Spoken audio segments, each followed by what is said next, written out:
The U.S. Special Operations Command has big plans for Central Texas this summer. The elite force plans to run training operations on private property in Bastrop County.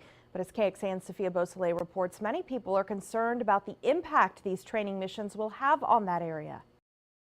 With nowhere to stand and an overflow room just as packed, people from Bastrop County came armed with questions about Operation Jade Helm. I was wondering if you could give me an example of what specifically they're going to be doing. Lieutenant Colonel Mark Lastoria spent 2 hours answering questions from the public and commissioners. We're going to be doing this, conducting the training exercise safely and courteously. We're not going to interfere with their privacy or their rights with this. He says about 60 soldiers will train on private property, and there'll be 2 Humvees used to transport them to locations.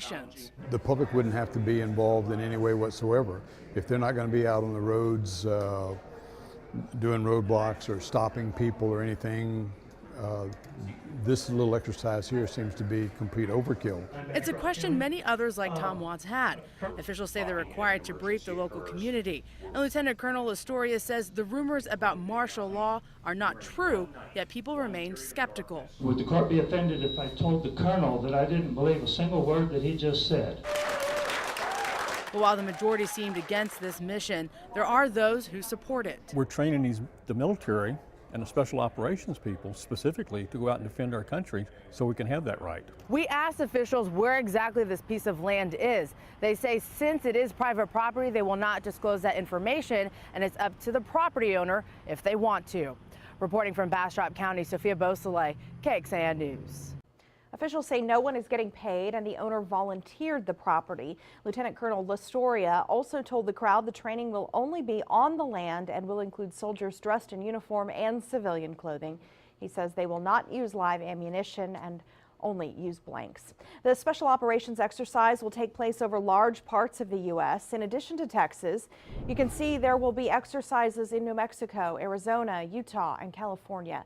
Part of the controversy online comes from this map. You can see all of the areas in red are labeled hostile territory, but officials say that's just for training purposes. The U.S. military has run several exercises like this one. According to the Washington Post, this map represents a training exercise called Consider Bold Alligator. Last fall, Special Ops pretended to prevent insurgent groups from launching attacks in the fictional county known as Garnet, part of Georgia and Florida in real life. The U.S. Special Operations Command is becoming an increasingly important tool for the Department of Defense. It was created in 1987 to carry out assigned missions for the President or Secretary of Defense. There are about 60,000 active duty troops involved. They range from National Guard soldiers to sailors and U.S. Marines. Special Ops Command runs operations all over the world. According to the Wall Street Journal, they were active in 81 countries last year. They also have their own budget within the Department of Defense. It's estimated at $10 billion in the last fiscal year.